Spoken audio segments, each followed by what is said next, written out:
It's 8 o'clock. I'm Matt Barbet. This is the UK Tonight. But it looks like tariffs tonight for the UK. All eyes on Washington as Donald Trump prepares to reveal new measures that could be deeply damaging to the economy here. The president's calling it Liberation Day and is expected to announce reciprocal tariffs on partners, including the UK, escalating a global trade war and causing real jitters on financial markets around the world. Well, here the government and businesses are watching and waiting, as any changes could wipe out the Chancellor's fiscal headroom and put thousands of jobs at risk. President Trump's due to make that announcement in the Rose Garden of the White House at 9 o'clock our time. We will, of course, bring that to you live. Also tonight, a man in Hull is facing dozens of charges over remains that were found at a funeral home. Police removed 35 bodies from legacy independent funeral directors in March last year. And today they revealed that Robert Bush has been charged with 64 offences, including prevention of a lawful burial. Plus, claims that Heathrow bosses were warned about its power supply just days before the outage, which caused Europe's busiest airport to close for virtually an entire day. And enjoy the sun this weekend, but don't have a barbecue. Warnings over the risk of wildfires in parts of England, southern Scotland and Northern Ireland, even though it's still only April. All that to come, and much more here on the UK Tonight.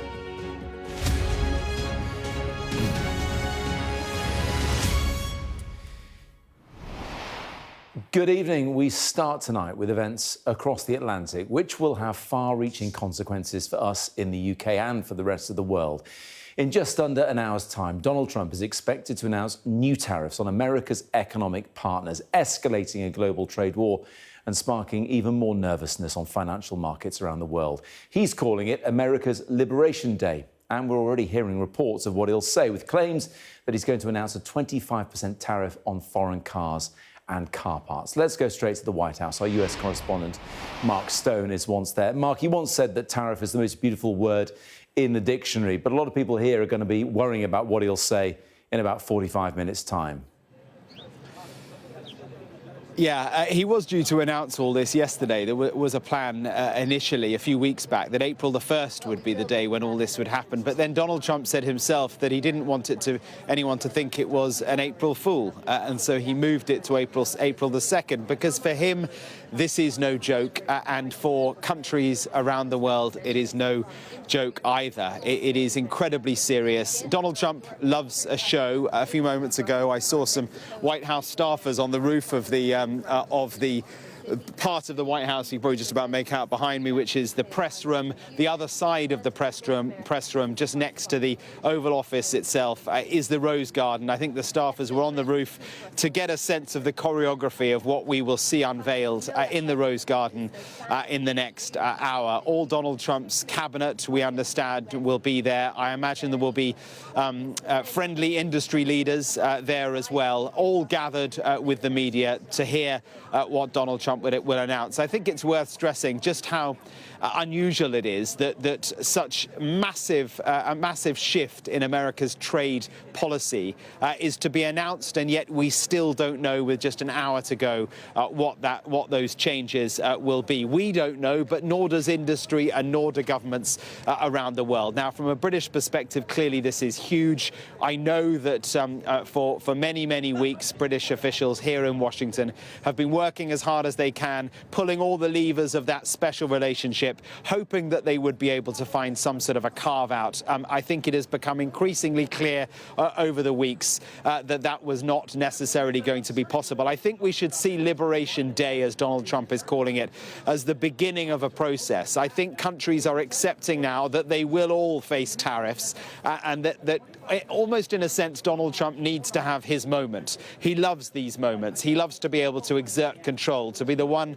calling the shots, to have everyone dancing to his tune. Let that happen is kind of where we are now. And then after it has happened, after we are clear where different countries stand, and if it is a tiered system, then Britain will like to think it is in a low tier, therefore in a good place. After today, that is when the real negotiation gets underway. So any package that Britain may have put forward over the past few weeks, that stands. They have bones that they can throw to Donald Trump, and they will do that in earnest, at speed, after this announcement is made.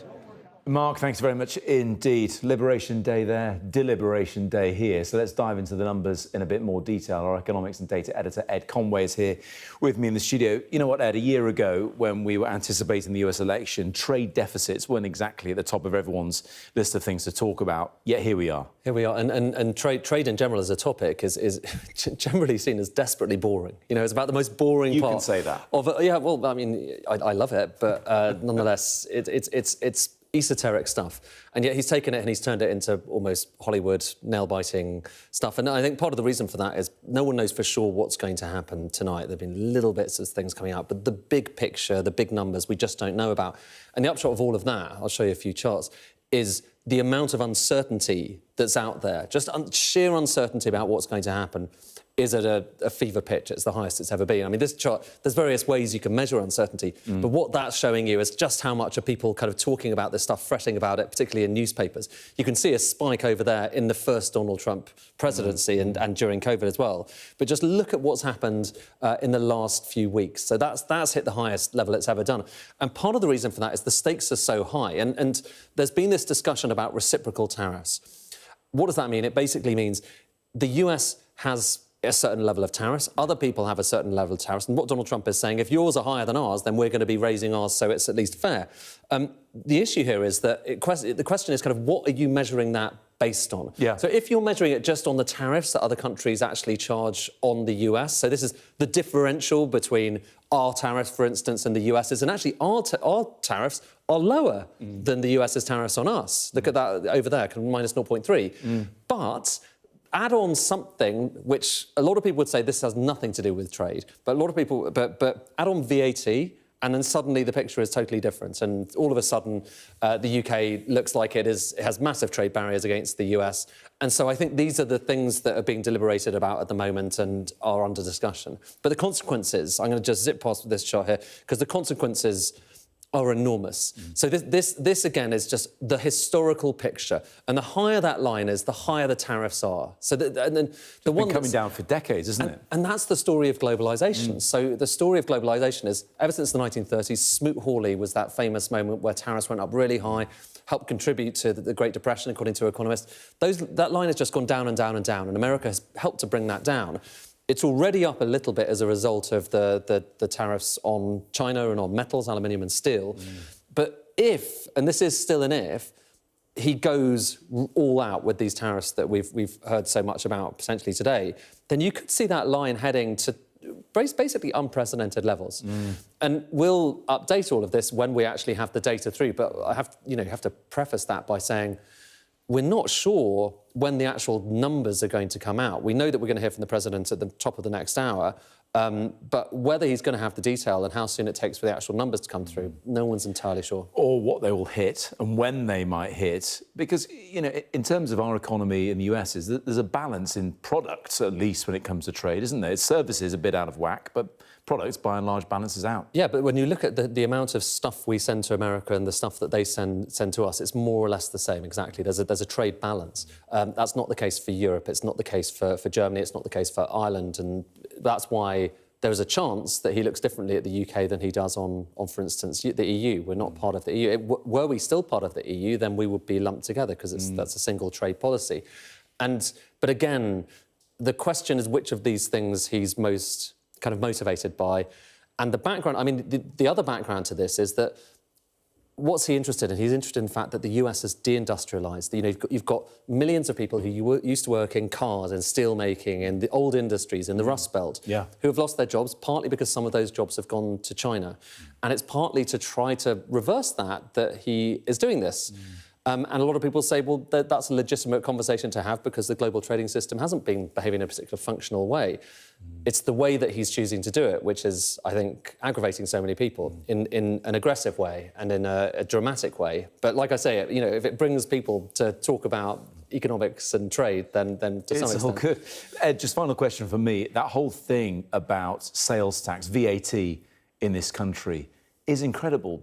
That's not a tariff. No. That's a sales tax. I mean, there are sales taxes in the States as well, of course, but they see that as a barrier to US trade here, do they? They do, and in particular, it's about the fact that, I mean, broadly speaking, a couple of things. First of all, that when you're making something in Europe and then you send it overseas, then some of your costs are rebated, or at least some of the tax that you've paid along the way is rebated.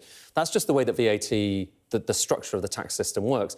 In America, it's just a different structure, and so they don't quite do it like that. But also, the levels of sales tax in America are lower, generally speaking, than our levels of VAT.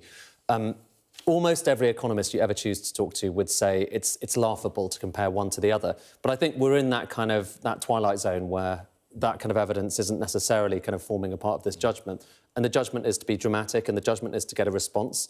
And frankly, for a lot of people hoping that uncertainty, I showed you the chart earlier, that the uncertainty comes to an end now, well, it'll be a bit of the uncertainty ending because we have a bit of detail. But these talks are going to go on for quite some time, and there's going to be negotiations and retaliation. So trade it's not going away as an issue for a long time. I like the mention of twilight zone. It certainly feels like that, doesn't it? Twilight zone, yeah. Thank you very much indeed. Well, President Trump has already shown he is willing to follow through on his tariff threats, putting a 25% levy on all steel and aluminium imports to the US. That's a move that's already impacting UK business. Our business and economics correspondent Paul Kelso has been to Barrett Steel, that's in Dudley. Barrett Steel is the biggest stockist and supplier of steel in the UK. They sit between steel mills and customers in the construction and manufacturing industry. This is one of 28 sites across the country. It's just outside Birmingham. They specialise in cutting steel tubes. That laser cutting machine cost £1.2 million of investment. The concern here is less about what happens if Donald Trump imposes extra tariffs on steel. They're worried more about reciprocal tariffs. So that creates a trade war, and Britain doesn't get involved in imposed tariffs ourselves. That could leave the UK vulnerable to dumping of cheap steel. That could undermine the business here. So the boss tells me he wants the government not to be afraid to get involved. Well, it's all well and good the government cozying up to Donald Trump, keeping that relationship going. But it's how other countries retaliate, as you say. I think at that point, the UK becomes an easy target for a flood of steel coming from all over the world, and we need to protect our market. At that point, then, I'd like to see a comprehensive review of where the steel's coming from and reciprocal tariffs if we need to. So we should hit back to protect the domestic industry. Well, it sounds like most of the world is going to do that. So if that's true, we can't be a soft target, or else we will end up with a flood of steel coming into the UK. And that fundamentally undermines your industry and anyone else who's bought steel tariff-free. Absolutely. It undermines everything. It undermines the steel mills, and it undermines the domestic distributors as well.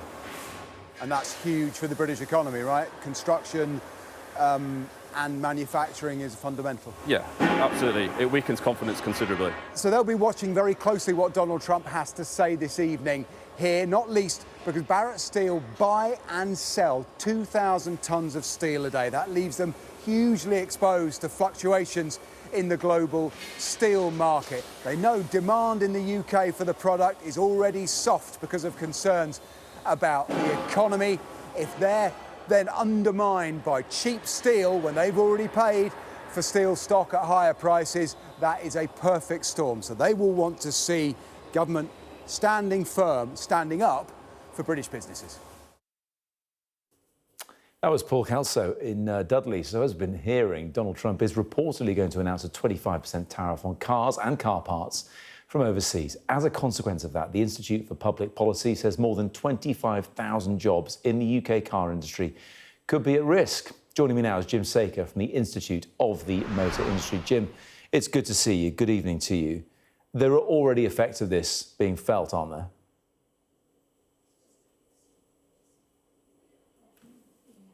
Thing that comes in when you get things like tariffs, people start talking about it, and it becomes a big challenge.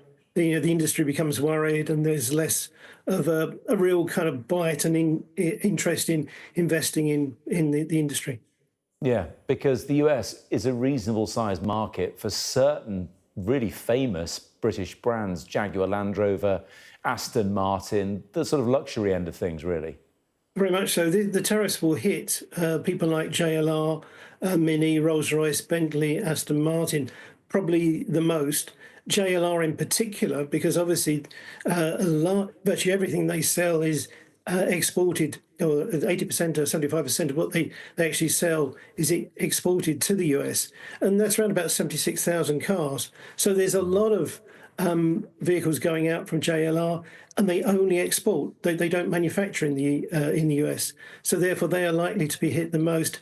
Mini, still about 26,000 vehicles, and that's a very price-sensitive market. Rolls-Royce are probably going to be okay from the point of view of price resistance. People who can afford a Rolls-Royce will spend the money. Same possibly with Bentley. Aston Martin, a really interesting one.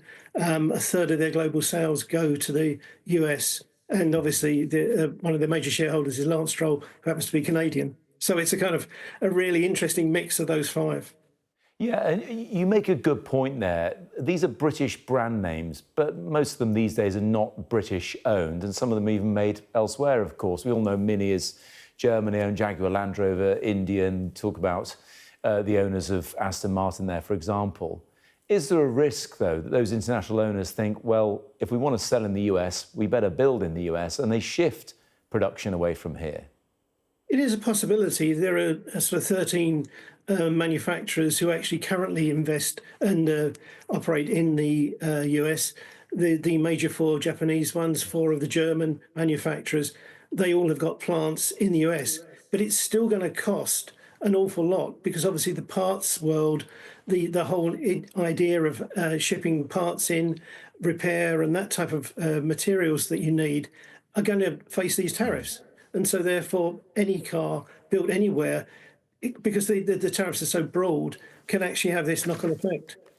The alternative view of looking at this, Jim, is not taking it at face value, that these are tariffs on cars that are going to stay. This is the first salvo in trade, in a deal, which we know Donald Trump likes to do. Do you think the government has leverage there when it comes to the motor industry? For example, the tariffs that are levied by us on American cars coming in, of which I know there aren't that many, but still, it happens. It would be a bit of a futile gesture. You know, there's only 18,000 American vehicles actually imported into the UK, and so there's a massive disparity. So, in the scheme of things, putting tariffs on a very small number of vehicles isn't it. You're really looking for a trade agreement, working together with the US and with Trump to actually make sure the tariffs are not applied in the UK. And that there is confidence going forward, because I think that's the biggest issue. Yeah, so do you think Donald Trump and his team know that, for example, in the UK, the motor industry is a bargaining chip? He's pushing buttons here because he wants to do deals in other industries that benefit the US? I think it's very much a very high-profile industry. That everybody knows the names. It's that sort of industry where people can buy and recognise, yes, I get what they're talking about, as opposed to some sort of scientific or technical equipment. Yeah. And therefore, it is something which is very front page. It's very big numbers. And therefore, 25,000 could be an underestimate or it could be an overestimate. We don't really know the ripple effect that this will have. All we do know is that it doesn't breed confidence, and therefore it has a knock-on effect both in the supply chain going up and also going down. Because when it comes to dealerships, and that's the thing, how many dealerships do you have? Do you employ staff there? Do you invest in the skills that they need? That a lot of the workforce are underskilled going forward for electric vehicles. The whole issue becomes a factor. Yes. I think people will see those famous marks and their luxury and they'll think, well, what does it matter with a Rolls-Royce or an Aston Martin or whatever? But when you remember that there are thousands of people and their families relying on these businesses for their livelihoods, then it really brings it home. There's 11,000 jobs at JLR, and it's not just those jobs, it's all the supply chain that goes with it. The people who supply the parts, all the works, the supplementary workers and people who are involved in the dealership world. These are all people whose jobs are at stake as soon as you get a lack of confidence brought in by issues such as this. Jim, final question from me. I mean, Donald Trump is doing this because he's putting America first. Is enough being done in Britain to put British businesses first? Should more of us be encouraged to buy British vehicles that are built here and keeping people's jobs here? I think it is obviously a very positive thing to do. Putting America first, it may be okay, but it's putting everybody else on the back foot. That up until now, we've had prosperity because people have traded. And therefore, that sort of trade has allowed the economies to grow. Without that, you end up with a real problem, and it becomes very insular and limiting, and everything becomes very much more expensive. So I think it is something that, you know, we should be supporting British industry, but also the government has to have an industrial strategy for the car industry, which it doesn't have at the moment, and it's not even mentioned in the spring statement. So it's one of those things that you're going, well, why are they not talking about this? Why are they not talking about the number of jobs that could be lost, the lack of skills being developed within the motor industry community because of this type of action? Yes, a lack of a UK-wide industrial strategy over the past few decades is something that keeps cropping up, but that is a much bigger issue. In the meantime, Jim, appreciate your time. Thank you very much indeed. Well, despite the incoming tariffs, the PM has said he will not be jumping into a trade war with Washington, D.C. The government had been hoping to strike a deal to dodge the fresh levies. Talks are ongoing, but Downing Street has admitted it expects the UK to be impacted by tonight's announcement. Our deputy political editor, Sam Coates, joins me now from Westminster. Sam, there's an air of the swan about this, isn't it? The government looking calm above the surface, but beneath you suspect that they are frantically paddling to sort this out. Are you listening to what I said earlier? Yes, just a week ago, I think Downing Street were basically hoping that they might be able to avoid, you know, what we're going to see in just an hour's time, because they thought they might be on the cusp of signing some kind of trade deal, a limited trade deal that might help them escape or at least mitigate some of the worst impacts of the Trump tariffs. But that hasn't happened, and I think there is some disappointment. Now, the air that Downing Street is trying to project is one of calm. They say that they're working in the national interest. But bluntly, I think that that's in part because they're having to scramble to keep up with events. What Donald Trump is doing is creating a massive global moment that will harm the global economy, but the British economy will be part of that. And I think in order to try and mitigate some of the worst effects of that, countries are going to come to the White House, come to Washington and basically offer up sacrifices. So I think the UK and the US are not that far away from some kind of deal, the kind of deal that the UK had hoped it might strike before tonight, but now it'll hope to strike it in the coming days and weeks. It will offer up part of the digital services tax, a tax currently on largely US tech giants. It'll offer some kind of rebate or some kind of reduction on the rate on that. It'll make it easier or cheaper for US agricultural products to be imported into the UK, so to create a new market for US goods of that without actually lowering the kind of agricultural standards. And there'll be other components of this deal. I think the question for Keir Starmer is, given Donald Trump is so unpopular with the UK public, but Keir Starmer has gone out of his way to be as nice as possible to the new US president, does that special relationship and that special way of doing business with Donald Trump pay dividends? And I think the answer to that is, well, we're going to have to wait and see. We're going to have to wait and see when Britain effectively negotiate some kind of carve-out and how big a carve-out that actually is. So I think it's a tense time right now in Downing Street, because they are going to be under pressure to show that that particular approach to Donald Trump, which is very different to the rest of Europe, it's very different to the Canadian approach, actually pays dividends. So the waiting doesn't end at 9 o'clock. I think Keir Starmer will be judged on how quickly he makes things better. Absolutely. Sam, thank you very much indeed. Still to come on the UK tonight. Well, we will be heading over to the White House in around about 20 minutes' time in anticipation of that Liberation Day announcement from Donald Trump. Is happening in the Rose Garden there around about 9 o'clock our time. And Anna Botting will be joining you to bring you the latest on that. Still to come on our programme, though, a man in Hull has been charged over an investigation into remains found at a funeral director's. We will have the latest on that. And also ahead, the PM has his say on the bust-up over bins in Birmingham, plus claims that bosses at Heathrow were warned about the unreliable power supply just days before the airport shut down. We'll have the details on that too.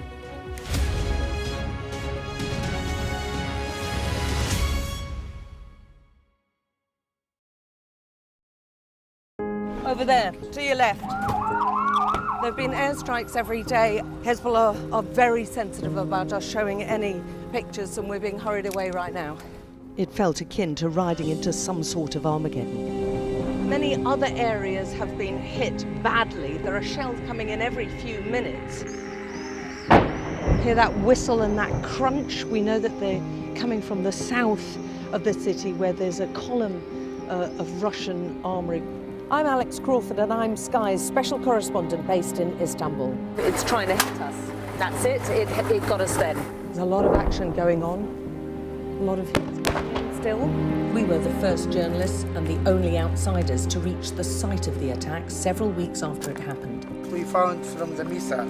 It's very difficult to see what around here could be conceived of as a legitimate military target. Only about half a mile from the Turkish coast, a boat seriously overcrowded. This is one of the most severe viruses in the world. Clearly not had very much to eat at all, a lot of them extremely thin and very frail.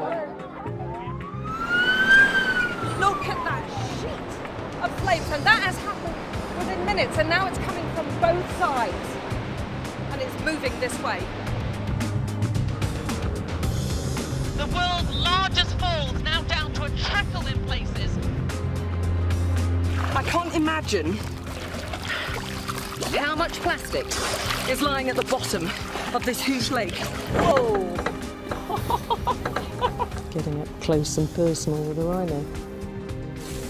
This is what makes the job so fantastic.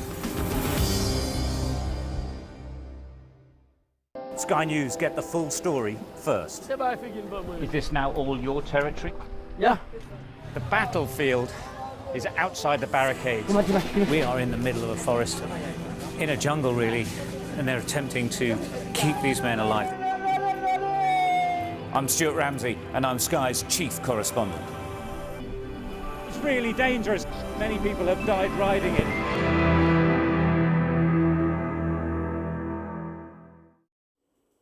Welcome back. A man has been charged with 64 offences relating to remains found at a funeral home in Hull.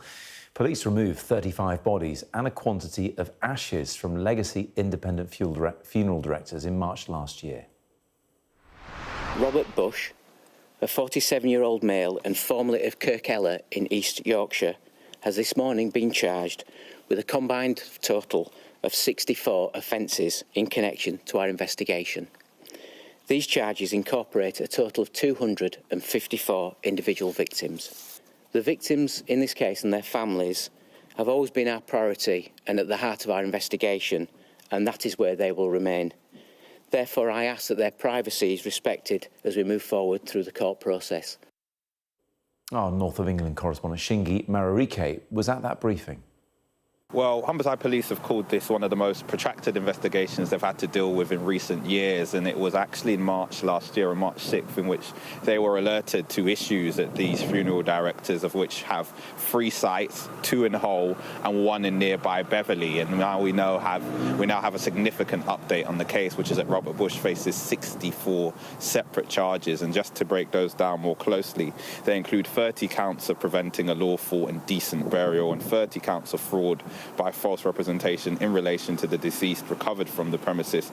Those were between April 2023 and March 2024. He's also been charged with 1 count of fraudulent trading in relation to funeral plans. That impacts 172 victims between May 2012 and March 2024, as well as 1 count of fraud in relation to human ashes impacting 50 victims. Those are between August 2017 and March 2024, so those wide-scale charges there. And we know that over the course of the last 10 months that span this investigation, the community in Humberside has been deeply impacted, and we have a statement from Hull 35, who are a group representing those families. They say, as the extensive and lengthy police investigation has now brought charges confirmed by the Crown Prosecution Service, we are grateful for the work and dedication that has brought us to this point. We found solace in monthly vigils. Being able to speak openly about our feelings has been key to finding some peace as individuals. And as a group, we remain happy to help others needing support for the foreseeable future. So that there a bit of a sense of the impact on the community in Humberside, and the police were keen to stress that they had spoken to the families affected. And then we heard in that press conference from Victim Support, a charity who are asking people to continue to come forward for guidance and support. We also heard that a woman who had been arrested in July of last year has been released. We know that Robert Bush will be on conditional bail and he will appear at Hull Magistrates Court in June of this year, facing those 64 charges. That is Shingi Mararike. Now, Sir Keir Starmer has said he fully supports Birmingham City Council's efforts to resolve that bin strike. With thousands of tonnes of household rubbish still piling up in the streets of the city, the issue reached the PMQ's, Prime Minister's Questions, today, with one of the city's MPs criticising the government and the council and appearing to suggest the army should be called in to sort it all out. Our Midlands correspondent Lisa Dowd has the latest from Birmingham. Yeah, it's disgusting. They need to do something about it. It is a problem getting bigger by the day. Foxes, rats at the size of cats, literally the size of cats, and yeah, loads of flies, and it's just nasty. Something needs to be done. 17,000 tonnes of rubbish has built up on the streets of Birmingham after hundreds of bin workers went on strike over pay last month. The Prime Minister has been asked to step in. It is completely unacceptable. I fully support the Council into carrying out a major incident to resolve the situation, and we'll put in whatever additional support is needed. The Council is bringing in extra vehicles crewed by agency staff, but striking workers are stopping them going anywhere fast. They claim some are facing pay cuts of up to £8,000 a year. I'm not directly affected at the moment. I'm a driver, but the general consensus is we're going to be next to be downgraded. We're in the middle of a cost of living crisis, so unfortunately I'm standing alongside these colleagues now who can't afford to pay the bills any longer. The City Council can't afford it either. They're effectively bankrupt, in part due to long-running equal pay disputes and a reduction in funding from central government. I can't see anything happening because the council are members of the very union that has called a strike. They meant to be defending the ratepayers. Whose side are they on? They don't know. The council says they have been consistently trying to find a resolution. They say they've made a fair offer to workers and that no one will face a pay cut of £8,000. But the next talks aren't due until Monday, so this may not be cleared anytime soon. Some residents say they need help and fast. Do everything that you can to keep the country clean again, to get this bin removed. Pay them whatever they need. Give them the compensation that they deserve. The pressure is building to find a solution in a city that looks like it's facing a public health emergency. Lisa Dowd, Sky News, Birmingham. Still to come here on the UK Tonight, claims that Heathrow bosses were warned about its vulnerable power supply days before that big shutdown. And we'll be hearing from the London Fire Brigade as millions across the UK are urged not to have barbecues this weekend. Yes, this April weekend, due to the extreme risk of wildfires.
Now, it's been claimed today that Heathrow bosses were warned about the airport's power supply just days before it was forced to close by a fire at an electricity substation.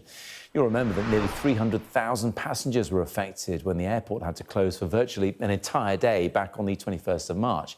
MPs on the Transport Select Committee heard from the airport's boss today, as well as the head of the body representing airlines that use Heathrow.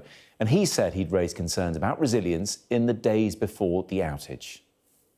I'd actually warned Heathrow of concerns that we had with regard to the substations. And my concern was resilience. So the first occasion was to Team Heathrow Director on the 15th of the month of March. And then I also spoke to their Chief Operating Officer and Chief Customer Officer 2 days before regarding this concern. And it was following a couple of incidents of unfortunately, theft of wire and cable around some of the power supply that on one of those occasions took out the lights on the runway for a period of time. That obviously made me concerned, and as such, I'd raised the point that I wanted to understand better the overall resilience of the airport. We acquire, purchase and pay for a resilient setup from our suppliers.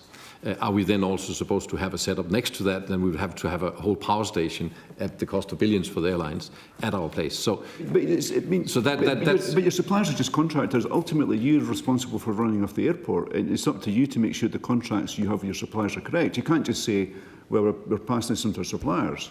I fully agree with that. Yeah. I fully agree with that. And those are also the contracts we have in place. We have our contracts with SSCN are for the 3 individual inlets. They are for resilient power setups, which include parallel supply lines, which include 3 very, very big, as I understand it, transformers at the end of it. That what happened should not happen, as was also just described. But we have to rely on the contracts we have. There you go. Travel correspondent for The Independent, Simon Calder, joins me now. Evening to you, Simon. It's all coming out now, then. Oh, it certainly is. Really interesting Transport Select Committee meeting. And exactly as you've seen, Nigel Wicking, who is the chief executive of the Heathrow Airlines Operating Committee, basically representing 90 airports, all of whom were very cheesed off by having to shut down on the 21st of March, up against Thomas Walby, the chief executive of Heathrow. And really interesting, the passage you ran where Nigel Wicking was saying, yeah, I raised questions of resilience a week before this incident, and in fact, just a couple of days beforehand with the Chief Customer Officer and the Chief Operating Officer, because I was concerned about the theft of cables. Now, Heathrow says, actually, a Heathrow insider tells me it's irresponsible for him to have compared the two, because this was just one minor substation, nothing to do with the 3 big substations that feed the airport with its main supply.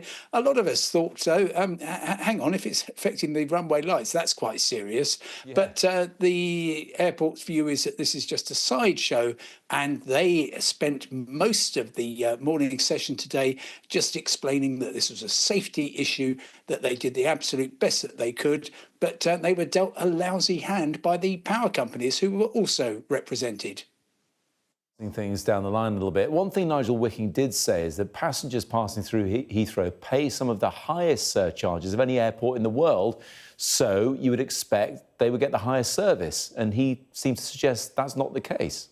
Oh, certainly not. I mean, yes, the airport it charges fees which are way out of line of pretty much any airport in Europe, probably around the world. Heathrow is basically a license to print money, which is why sovereign wealth funds are so interested in investing in it. It's by far the most desirable airport in Europe. And yes, the airlines are furious. They say they've lost up to 100 £100 million in total as a result of this. They have to bear all the financial losses from loss of passenger revenue, having to look after passengers, find them alternative flights, find them hotels and so on. And the airport basically gets off scot-free. Of course, there was lots trying to reassure people that this wouldn't happen again. It was emphasised time and again just how rare this was. But by the end of it, I was left thinking, OK, so if there were another extremely rare event like this, it would basically be the same. They would press the big red button saying, cancel all flights today, because we know that once our systems get switched off, it takes 10 hours to switch them back on again. The last time Heathrow was in the news before all of this was news it's going to get a third runway in the coming years. Final question with about a minute to go, Simon. Do you still have confidence in the airport? Would you still fly out of there with full confidence?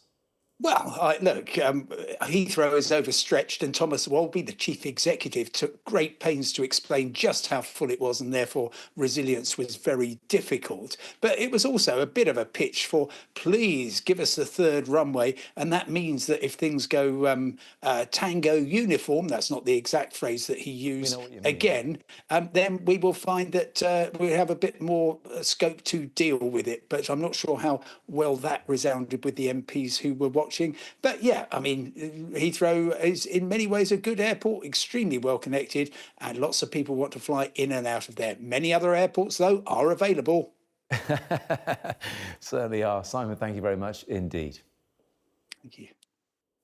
Now, sometimes it snows in April, as Prince once sang, but this weekend it's more likely to be barbecue weather, and incredibly, it's resulted in wildfire warnings across the country.